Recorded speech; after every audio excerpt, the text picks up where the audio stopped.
Thank you, Kun. Thanks for the very nice introduction. Many thanks to the organizer too for organizing this wonderful event. So in his address, Willie speaks broadly about a range of many different issues. And when Willie was talking about population, Wan Ling was sitting in front of me, turned around and said, "So you must be a demographic expert."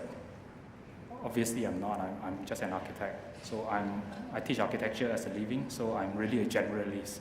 And I have got no expertise in many of the things that Willie mentioned. So please bear with me. I'll be a little bit out of my depth. So in this short commentary, I would like to start by focusing on two issues that I have a little bit of knowledge and which Willie has raised. The first is what Willie calls the concept of multiple modernities.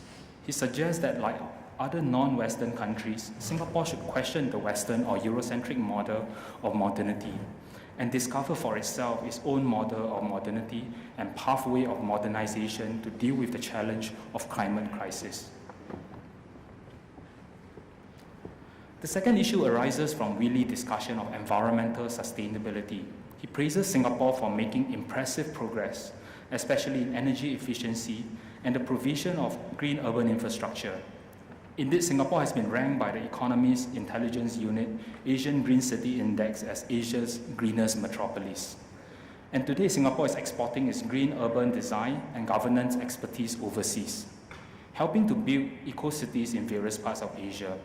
While acknowledging Singapore's achievement, Willie also urges Singapore to aim for higher targets, such as zero waste and zero emission, and promote cycling as a mode of transport. These are all very good suggestions, but I feel that they are perhaps incompatible with the aforementioned concept of multiple modernities. These practices of sustainability are broadly considered as part of ecological modernization that was first conceptualized around the 1980s and the 1990s to describe what was going on in certain European countries and to prescribe what other countries should do to achieve sustainable development. Unlike the radical environmental politics of the 1960s and 1970s that call for a fundamental reorganization of the core institutions of modern society, i.e. the industrial production system, the capitalist economy, and the centralized state, in order to achieve long-term sustainable development, ecological modernization, as its name implies, sees the core components of modernity as congruent with sustainability. Some sees the rise of ecological modernization and later sustainability as the de-radicalization of environmental politics. Instead of critiquing modernization and industrialization, advocates of ecological modernization seeks better and greener modernization and super and hyper-industrialization. They share modernization's programs, techno-scientific optimism, and subscribes to technological fixes for environmental problems. Through measures such as the attainment of greater energy and resource efficiencies, the use of clean technologies and renewable resources, the implementation of better design and management using system and life cycle analysis, these advocates seek to transform industrial metabolism and even increase the Earth carrying capacity. In this techno-corporatist model of sustainability, no fundamental shift in societal values is really necessary, other than the need for society to have blind faith in technology and to place its trust in state corporations and their technocrats and technical experts. The alignment between ecological modernization, which emphasizes technology and management, with sustainability is perhaps understandable, given that it harks back to the historical origin of our contemporary use of the word sustainability, the concept of sustained yield in resource management, such as in scientific forestry. With greener modernization and hyper-industrialization, ecological modernization would purportedly help to transform the old regime of capital development, which dominated and destroyed nature, into a new regime of green capitalism, in which the former opposition between economic growth and environmental protection that new Malthusian theories put forward can be reconciled. Furthermore, as ecological modernization works hand in hand with green capitalism and its attendant green consumerism, it does not require structural changes to be made to the economy.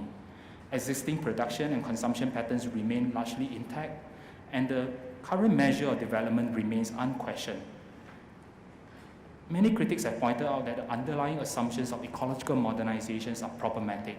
I will not rehearse all the criticism here, I'll just focus on 3 of them.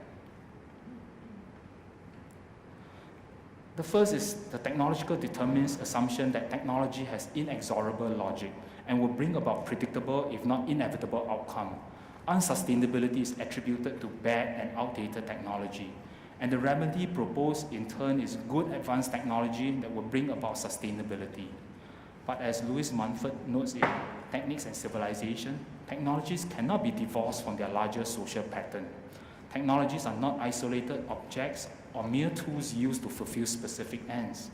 They are, in the words of David Nye, I quote, part of systems of meanings and express larger sequences of actions and ideas, end quote, that shape and are shaped by socio-economic organization, political ideologies, and cultural norms. Cases of failed green technologies, including green buildings, because of their mismatch with social practices and misfit with cultural norms abound. The second is the assumption that by working with free market capitalism, ecological modernization could, in the words of Paul Hawkins, Amory Lovins, and Hunter Lovins, I quote, harness the talent of business to solve the world's deepest environmental and social problems, end quote.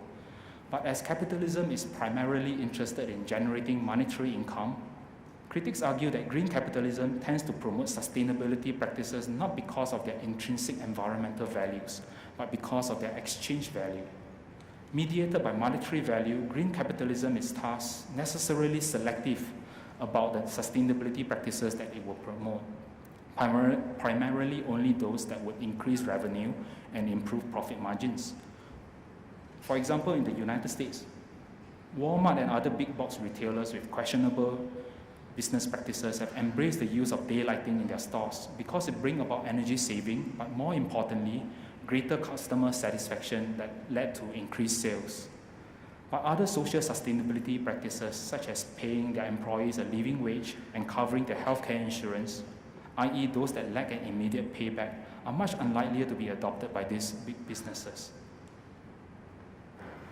Furthermore, as Adrian Parr noted in her book, Hijacking Sustainability, green capitalism and the rise of socially and environmentally responsible investment in the 1980s to the 2000s have transformed corporate culture and in some circumstances led to greenwashing.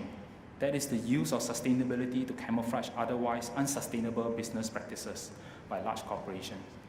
BP rebranding itself as Beyond Petroleum is one such case of style over substance, and it spent more money on rebranding exercise in 2000 than it did on renewable energy in the previous year. Even more pervasive is the rise of eco-branding, or spaces of consumption, promoting the oxymoronic notion of consuming in the name of biodiversity and resource conservation. The third problem in ecological modernization theory is its assumption about the decoupling of economic growth with environmental impact. One group of scholars that put forward the theory of ecological modernization studied the restructuring of certain national economies, such as those of Germany and Japan, from the 1970s to the 1990s, and they observed that the GDP of these economies were growing while their environmental impacts were diminishing. They thus proposed that through technological innovation, partial deindustrialization, and the move towards service and knowledge-intensive industry, economic growth can be de-linked from increasing environmental impact. However, in Prosperity Without Growth, Tim Jackson argues that despite ecological modernization and increased resource efficiency, continued economic growth at the global level cannot be decoupled from increasing material throughput.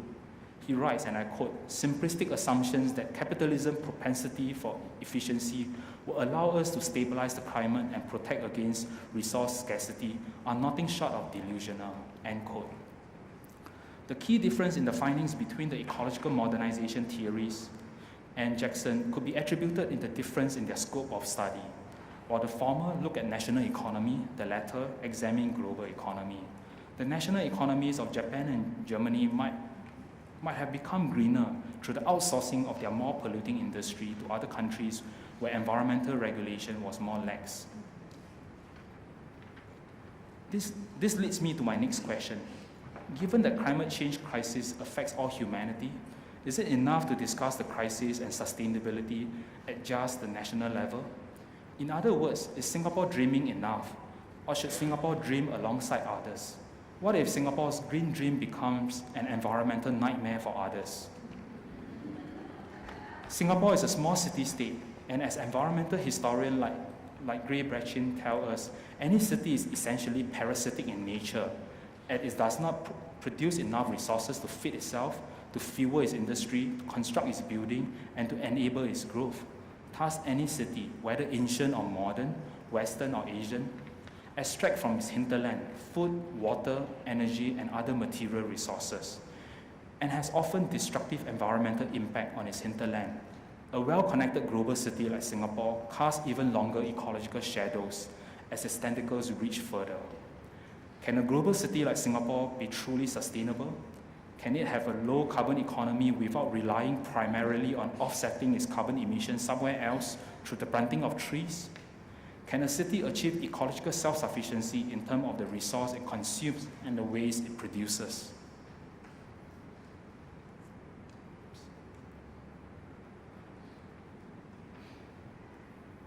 There's something wrong with my PowerPoint. But anyway, let me present, even though I'm a visual animal that requires PowerPoint to talk. Most architects are like that, maybe not all. But as a way of answering this question, let us take a look at the questions raised by an exhibition from 2010.